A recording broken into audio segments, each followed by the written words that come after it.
Malam itu, suasana di rumah Maria terasa hangat dan nyaman. Maria duduk di ruang tamu, dikelilingi oleh tumpukan buku dan beberapa barang antik yang dia koleksi. Dia senang dengan hobi suaminya, Rudy, yang bekerja sebagai mediator jual beli barang antik. Setiap kali Rudy pulang, selalu ada cerita menarik atau barang unik yang dibawanya. Namun, malam itu, ada sesuatu yang berbeda. Ketika Rudy melangkah masuk ke rumah, wajahnya tampak bersemangat. "Maria, lihat apa yang aku bawa pulang," serunya, sambil mengangkat sebuah kotak kayu tua. Maria, yang awalnya hanya menatap dengan rasa ingin tahu, segera berdiri dan mendekat. Rudy membuka kotak itu dengan hati-hati. Di dalamnya terlihat sebuah pedang samurai antik, terbuat dari logam yang berkilau. Hiasan di pegangan pedang itu mencolok, dengan ukiran yang menggambarkan naga dan bunga sakura. "Ini luar biasa," Maria terpesona. "Dari mana kamu mendapatkannya?" Rudy menjelaskan bahwa dia mendapat pedang itu dari seorang kolektor yang sedang terdesak untuk menjualnya. Dia bilang pedang ini punya sejarah yang dalam.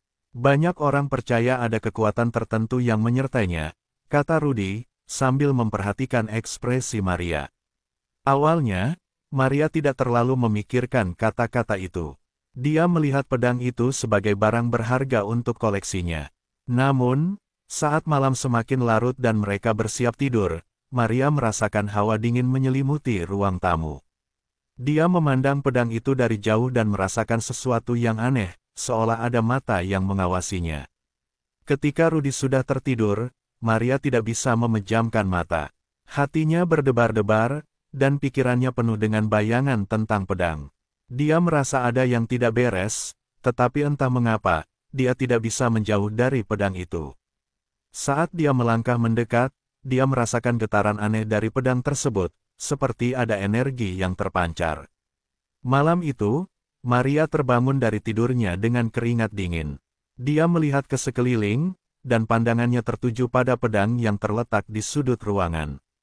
Dalam kegelapan, pedang itu tampak bersinar samar, menciptakan aura misterius. Maria berusaha meyakinkan dirinya bahwa semua ini hanya imajinasinya. Namun, rasa ketakutan mulai merambat di dalam hatinya. Hari-hari berikutnya, keanehan mulai muncul. Selama beberapa malam setelah membawa pulang pedang, Maria merasakan ketidaknyamanan yang meningkat. Dia merasa seolah ada sesuatu yang mengikuti langkahnya. Suatu malam, saat Maria sedang menyiapkan makan malam, Dito, anaknya yang berusia 7 tahun, tiba-tiba berlari ke arah pintu teras. "Ma, aku mau bermain di luar," teriak Dito, dengan mata berbinar penuh semangat. Maria, yang merasa bimbang, akhirnya mengizinkan. "Baiklah, tapi jangan jauh-jauh, ya." Dito berlari keluar, dan Maria mengikuti dari jauh, merasakan kecemasan yang tidak bisa dijelaskan. Ketika Dito berlari ke halaman, dia berhenti dan menunjuk ke arah gelap. "Ma, lihat, ada orang berdiri di sana." Dito berteriak, suaranya penuh ketakutan. Maria menoleh, dan jantungnya berdegup kencang. Dia melihat sosok hitam berdiri di antara pepohonan, dengan mata yang tampak menyala dalam kegelapan. "Dito, ayo masuk," Maria berteriak, berusaha menenangkan anaknya sambil meraih tangannya. Mereka berlari masuk ke dalam rumah, dan Maria menutup pintu dengan ketakutan. Dalam hati, dia mulai meragukan keberadaan pedang itu. Apakah pedang itu hanya membawa kebahagiaan, atau justru malapetaka? Hari-hari berlalu setelah malam penemuan pedang, dan Maria mulai merasakan perubahan yang semakin mencolok dalam hidupnya. Suasana di rumah yang dulunya hangat dan penuh tawa kini digantikan oleh ketegangan dan ketidakpastian. Setiap kali Maria melihat pedang itu, dia merasakan getaran aneh, seolah pedang itu memanggilnya untuk mendekat. Suatu malam, saat Maria sedang menyiapkan makan malam, Dito berlari masuk ke dapur. "Ma, aku mau keluar sebentar," teriaknya, wajahnya penuh semangat. Melihat kegembiraan anaknya, Maria merasa ragu. Dia tahu bahwa akhir-akhir ini Dito sangat aktif dan ingin bermain di luar, tetapi dia juga merasa khawatir. "Dito, ingat apa yang kita bicarakan." Jangan jauh-jauh, ya. Maria berusaha terdengar tenang. Ya, Ma, aku hanya mau bermain di halaman, jawab Dito, lalu berlari keluar. Maria mengawasi dari jendela dapur, merasakan kecemasan yang aneh. Saat Dito bermain, Maria kembali ke pekerjaan rumahnya, tetapi rasa gelisah terus menghantuinya. Tak lama setelah itu, Maria mendengar teriakan Dito dari luar. Ma, ada orang di sana. Maria langsung berlari keluar, jantungnya berdegup kencang. Dia menemukan Dito berdiri kaku, menunjuk ke arah sudut halaman. Maria mengikuti arah tunjukannya dan melihat sosok hitam yang berdiri di antara bayangan pepohonan. Tanpa berpikir panjang, Maria meraih tangan Dito dan menariknya ke dalam rumah. Ayo masuk, sekarang, serunya, berusaha menenangkan anaknya. Mereka berlari ke dalam dan menutup pintu dengan cepat. Dalam hati, Maria merasa ketakutan yang mendalam. Apa yang terjadi? Siapa sosok itu? Malam itu, Maria terbangun dengan keringat dingin. Dia melihat ke sekeliling, dan pandangannya langsung tertuju pada pedang yang terletak di atas meja. Dalam cahaya bulan yang masuk melalui jendela, pedang itu tampak bersinar aneh. Suara berbisik yang dia dengar sebelumnya kini semakin jelas, seolah ada yang memanggil namanya dengan nada penuh rasa ingin tahu. Dari hari ke hari, keanehan di rumah mereka semakin meningkat. Suatu malam, saat Maria sedang menonton televisi, dia tiba-tiba merasakan pusing yang sangat hebat. Sebelum dia menyadari, dia terjatuh ke lantai. Rudy, yang terbangun dari tidurnya, segera berlari ke arah Maria. Maria, apa yang terjadi? Tanyanya, panik. Maria tidak bisa menjawab, hanya merasakan gelap menyelimuti pikirannya. Ketika dia akhirnya sadar, dia menemukan dirinya tergeletak di sofa, dengan Rudy di sampingnya, wajahnya penuh kekhawatiran. Setelah kejadian itu, Maria merasa tidak nyaman.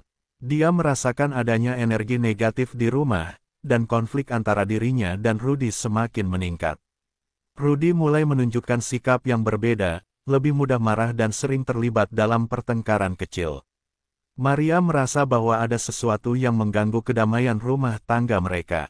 Suatu malam, Maria memutuskan untuk mencari informasi tentang pedang samurai itu. Dia mulai mencari di internet dan mengunjungi beberapa forum yang membahas barang antik. Di sana, dia menemukan cerita-cerita tentang pesugihan, bagaimana barang-barang tertentu bisa membawa kekayaan, tetapi dengan konsekuensi yang sangat berat, termasuk perlunya memberikan tumbal. Maria merasa ketakutan mendengar hal-hal tersebut. Dia tidak ingin percaya, tetapi semua kejadian aneh yang terjadi seolah menguatkan perasaannya. Dia mulai meragukan keputusan suaminya untuk membawa pulang pedang itu. Apakah mereka harus mengorbankan sesuatu untuk melindungi apa yang mereka miliki? Suatu malam, saat bulan purnama bersinar terang, Maria merasa dorongan untuk melakukan sesuatu. Dia mengajak Rudy untuk melakukan ritual sederhana, membakar dupa dan berdoa.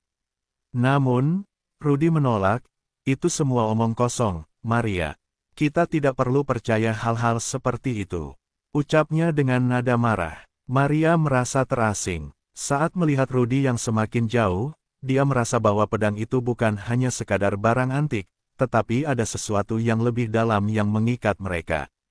Dalam hatinya, Maria mulai merasakan beban yang berat. Dia tahu bahwa pedang itu tidak hanya membawa kekayaan, tetapi juga ancaman yang tidak bisa diabaikan. Malam demi malam, keanehan semakin menjadi. Maria sering mendapati barang-barang di rumah terjatuh tanpa alasan, dan suara-suara aneh mulai terdengar di tengah malam. Suatu ketika, dia mendapati tangan kirinya terluka dengan goresan yang dalam, meskipun tidak ada yang bisa menjelaskan bagaimana itu bisa terjadi. Setelah beberapa minggu hidup dalam ketegangan yang terus-menerus, Maria merasa seolah dia dan keluarganya terjebak dalam lingkaran gelap yang sulit untuk dipecahkan. Setiap hari, suasana rumah semakin suram, dan Maria merasa seolah-olah pedang samurai itu telah mengambil alih kendali atas hidup mereka. Dia tidak bisa lagi mengabaikan dampak negatif yang ditimbulkan oleh barang antik tersebut. Suatu malam, ketika bulan purnama bersinar terang di langit, Maria terbangun dengan perasaan gelisah. Dia merasa dorongan untuk pergi ke ruang tamu. Saat dia melangkah menyusuri koridor yang gelap, dia mendengar suara berbisik lembut, memanggil namanya. Dengan hati yang berdebar, Maria memasuki ruang tamu dan melihat pedang itu tergeletak di atas meja, tampak lebih bersinar dari biasanya. Maria, suara itu memanggil lagi, kali ini lebih jelas. Maria merasakan ketakutan yang mendalam, tetapi juga rasa ingin tahu yang tak tertahankan. Apa yang kau inginkan? Dia berbisik, berharap bisa menjawab suara itu. Namun, tidak ada jawaban. Keesokan harinya, Maria berusaha mencari tahu lebih banyak tentang sejarah pedang itu. Dia menghabiskan waktu berjam-jam di internet, membaca berbagai forum dan artikel tentang barang antik dan pesugihan. Ditemukanlah informasi yang mengerikan, pedang itu konon adalah alat pesugihan yang membutuhkan tumbal setiap bulan purnama. Jika tidak, pemiliknya akan mengalami kerugian besar. Maria sangat terkejut dengan apa yang dia baca. Dia mulai merasakan ketakutan yang semakin dalam. Apakah mereka harus mengorbankan sesuatu untuk menjaga keberuntungan yang mereka dapatkan? Dia tidak bisa membayangkan harus kehilangan sesuatu yang berharga, tetapi di saat yang sama, dia tidak ingin menjadi korban dari kutukan pedang itu. Hubungan Maria dan Rudy semakin memburuk. Rudy yang dulunya pengertian kini mulai menunjukkan sikap yang lebih temperamental. Dia sering marah-marah tanpa alasan, dan Maria merasa terasing.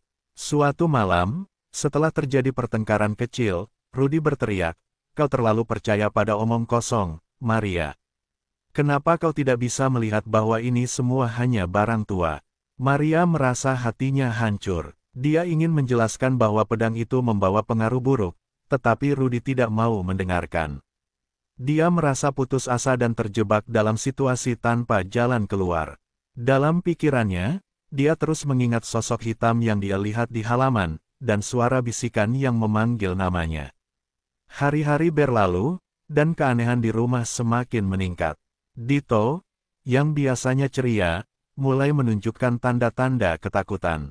Dia sering terbangun di tengah malam, menangis dan berteriak, "Ma, ada orang di luar, aku tidak mau." Maria mencoba menenangkannya, tetapi hatinya juga dipenuhi dengan ketakutan yang sama. Suatu malam, saat Maria sedang menyiapkan makan malam, Dito tiba-tiba berteriak, "Ma, lihat, ada tangan di jendela." Maria berbalik, dan jantungnya hampir berhenti. Dia melihat bayangan gelap melintas di jendela, dan seketika itu juga, semua lampu di rumah mati. Dalam kegelapan, Maria dan Dito berlari ke ruang tamu, ketakutan. Mereka bersembunyi di balik sofa, berusaha menenangkan diri. Ketika Rudy pulang, dia mendapati suasana tegang di rumah. "Apa yang terjadi?" tanyanya, tampak bingung. Maria mencoba menjelaskan, tetapi Rudy tidak mau mendengarkan. "Kau hanya membesar-besarkan semuanya. Ini semua hanya imajinasi," ucapnya, lalu pergi ke kamarnya dengan kesal. Maria merasa sendirian dan bingung. Dia tahu bahwa ada sesuatu yang sangat salah. Di tengah malam yang sunyi, dia mendengar suara berbisik lagi. "Maria, datanglah." Suara itu terasa lebih mendesak, dan Maria merasa terpaksa untuk mengikuti. Dia melangkah mendekati pedang, yang kini tampak lebih menakutkan dari sebelumnya. Saat Maria mendekat, dia merasakan hawa dingin menyelimuti tubuhnya. Di dalam hatinya, dia tahu bahwa pedang itu bukan sekadar barang antik, itu adalah kutukan. Dia merasa terjebak antara ingin mengembalikan pedang dan rasa takut akan konsekuensinya. Dalam keputusasaannya, Maria mulai melakukan pencarian informasi lebih dalam tentang cara menghilangkan kutukan itu. Setelah beberapa hari, Maria menemukan seorang wanita tua yang dikenal dengan pengetahuan tentang benda-benda mistis. Dia mendatangi rumah wanita itu, berharap mendapatkan jawaban. Wanita tua itu mendengarkan cerita Maria dengan seksama, lalu berkata, "Pedang itu menginginkan sesuatu. Kau harus memberi tumbal jika ingin menghindari kehampaan." Kata-kata wanita itu membuat Maria merinding. "Apa yang harus saya lakukan?" tanyanya. Suaranya bergetar, "Setiap bulan purnama, kau harus memberikan sesuatu yang berharga.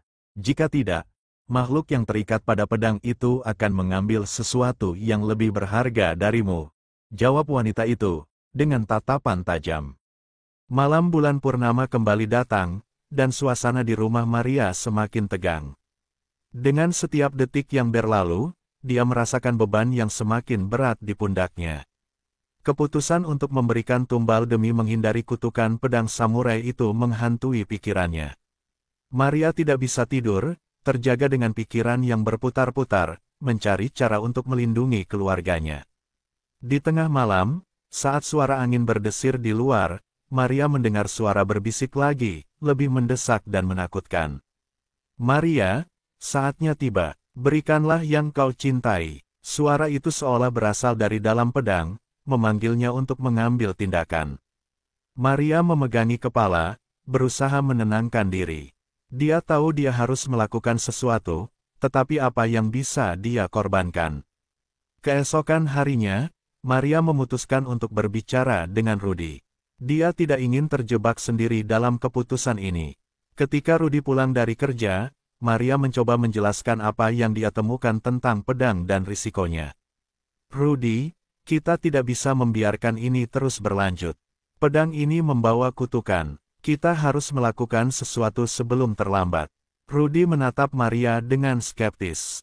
Kau masih percaya pada omong kosong itu? Ini hanya barang antik, Maria. Kita sudah mendapatkan banyak uang dari penjualannya. Kenapa kau tidak bisa melihatnya sebagai kesempatan? Dia menggelengkan kepala, meninggalkan Maria yang merasa hancur. Tidak ada yang mengerti, dan dia merasa semakin terisolasi. Malam berikutnya, saat bulan purnama bersinar lebih cerah dari biasanya, Maria merasa tertekan. Dia pergi ke ruang tamu dan melihat pedang itu bersinar dalam cahaya bulan. Maria merasakan panggilan yang kuat, seolah pedang itu ingin dia sentuh. Dengan hati berdebar, Maria mendekat dan meraih pedang itu, merasakan energi yang mengalir melaluinya. Dalam keputusasaannya, Maria memutuskan untuk melakukan ritual sederhana yang dia pelajari dari wanita tua itu. Dia menyiapkan dupa, bunga, dan makanan sebagai persembahan. Dengan tangan bergetar, dia memulai ritual, berharap bisa menenangkan makhluk yang terikat pada pedang tersebut. Saat dia membakar dupa dan berdoa, suasana di dalam rumah mulai berubah. Dia merasakan angin dingin bertiup, dan lampu-lampu berkedip. Maria merasakan kehadiran sesuatu yang tidak terlihat, dan ketakutan menyelimutinya. Tolong, saya hanya ingin melindungi keluarga saya, dia berbisik, berharap bisa menjelaskan niatnya. Namun, saat dia menyelesaikan ritual, dia mendengar suara lain yang keras. Kau tidak bisa menghindar, Maria. Tumbal harus diberikan. Suara itu menggema di seluruh ruangan, membuat Maria terkejut. Dia merasa seolah ada yang mengawasinya, dan ketakutan melanda hatinya. Hari-hari berikutnya, ketegangan di rumah semakin meningkat. Rudy semakin sering marah-marah, dan Dito, yang biasanya ceria, terus-menerus terbangun di malam hari dengan teriakan. Maria merasa terjebak dalam kegelapan yang semakin dalam. Dia tahu bahwa mereka harus segera bertindak, tetapi dia tidak ingin mengorbankan orang yang dicintainya.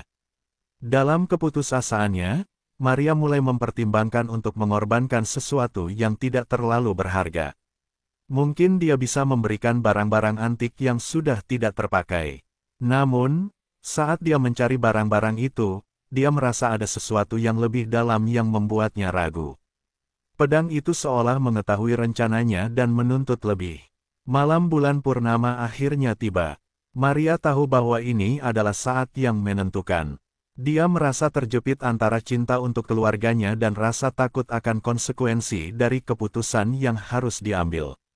Dalam hati, dia berdoa agar Tuhan memberikan petunjuk. Namun, saat malam semakin larut, Maria merasa seolah ada kekuatan yang menariknya menuju pedang. Dengan langkah berat, Maria memutuskan untuk pergi ke ruang tamu. Dia melihat Dito yang sedang tertidur di sofa, wajahnya tampak damai. Melihat anaknya, Maria merasa hancur. Dia tidak ingin kehilangan Dito, tetapi dia juga tidak bisa mengabaikan kutukan yang menghantui mereka. Dia meraih pedang dan merasakannya bergetar di tangannya, seolah merespon keputusannya. Dalam momen yang penuh emosi, Maria mengambil keputusan yang paling sulit dalam hidupnya. Dia memutuskan untuk memberikan tumbal, tetapi tidak pada Dito atau Rudy. Dia bertekad untuk mempersembahkan sesuatu yang sangat berharga baginya, sebuah kalung warisan dari neneknya yang selalu dia jaga. Kalung itu adalah simbol cinta dan keluarga, tetapi Maria merasa itu adalah satu-satunya cara untuk melindungi mereka. Saat dia meletakkan kalung itu di depan pedang, suara berbisik terdengar lebih keras. Akhirnya, pilihan yang tepat. Kini, kau akan terhindar dari kutukan. Maria merasa lega, tetapi pada saat yang sama, ada rasa sakit mendalam di hatinya. Dia tahu bahwa dia telah mengorbankan sesuatu yang sangat berarti, dan perasaannya bercampur antara lega dan hancur. Namun, saat malam semakin larut, Maria merasakan hawa dingin yang menyelimuti ruangan. Dia menunggu harapan bahwa kutukan telah terangkat, tetapi saat pandangannya beralih ke Dito, dia melihat sesuatu yang lebih menakutkan. Dito terbangun, dan wajahnya tampak pucat. "Ma, ada yang datang," katanya dengan suara bergetar. Malam bulan purnama itu terasa semakin gelap, meskipun sinar bulan bersinar terang di luar. Maria tidak bisa menenangkan pikirannya. Sejak dia mengorbankan kalung warisan neneknya, dia merasa seolah ada sesuatu yang masih tidak beres. Suara berbisik di dalam kepalanya semakin keras, seolah mengingatkan dia bahwa semua ini belum berakhir. Dito, yang terbangun dengan ketakutan, menggenggam tangan Maria erat-erat. "Ma, aku tidak mau. Ada yang datang," serunya, suaranya bergetar. Melihat wajah anaknya yang pucat, Maria merasa hatinya teriris. Dia berusaha menenangkan Dito. "Tenang, sayang. Tidak ada yang akan terjadi. Kita akan baik-baik saja." Namun, saat dia menatap pedang yang tergeletak di atas meja, Maria merasakan hawa dingin yang menyelimuti ruangan.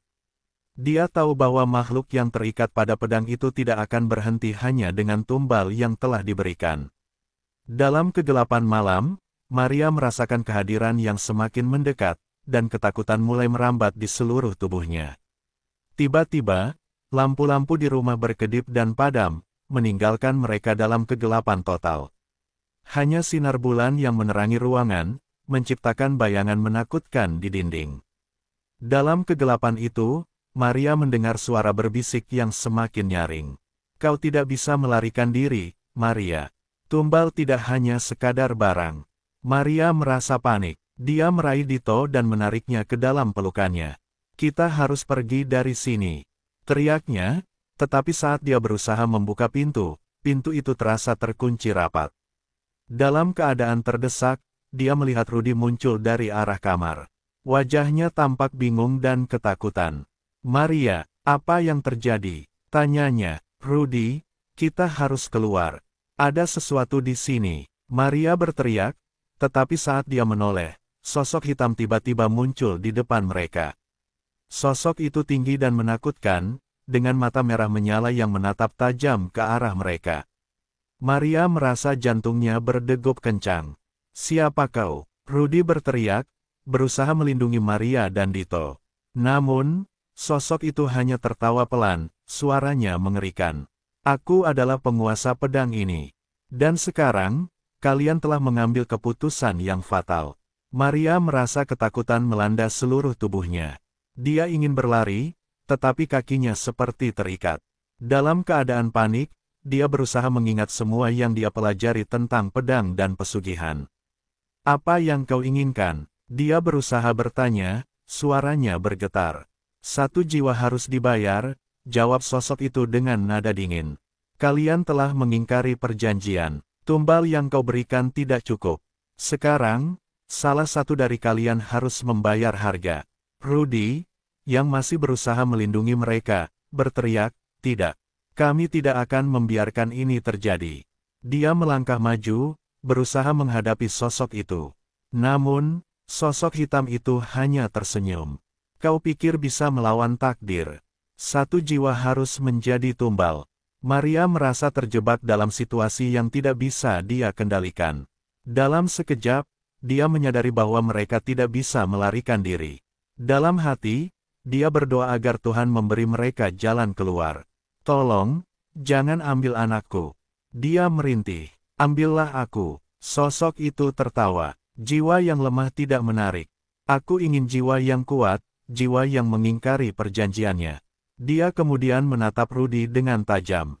Kau, yang mengabaikan peringatan, kini saatnya kau membayar. Maria berteriak, berusaha meraih Rudy. Tidak, Rudy, jangan lakukan itu. Tetapi saat dia berusaha meraih tangannya, sosok itu mengulurkan tangannya, dan Rudy tampak terhisap ke dalam kegelapan, menghilang di depan mata Maria dan Dito. Ketika Rudy menghilang, Maria merasa dunianya runtuh. Dia terjatuh ke lantai, menangis terseduh-seduh. Rudy, tidak, dia merasa hancur, kehilangan orang yang paling dicintainya. Dito, yang berada di sampingnya, juga menangis, tidak mengerti apa yang terjadi. Sosok itu kini menatap Maria dengan mata merahnya.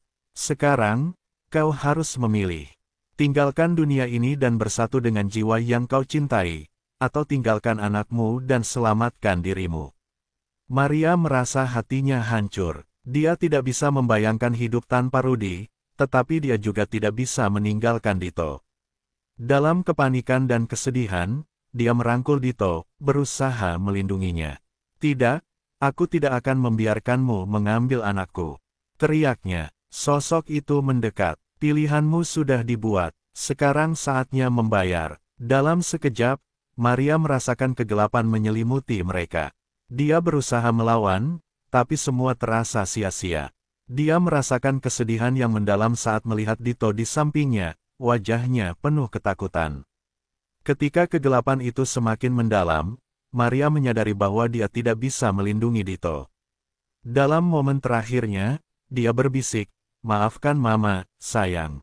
Mama mencintaimu." Dia merasa air mata mengalir di pipinya, dan saat itu, dia merasakan kehadiran Rudy di sampingnya, seolah mereka bersatu dalam kegelapan.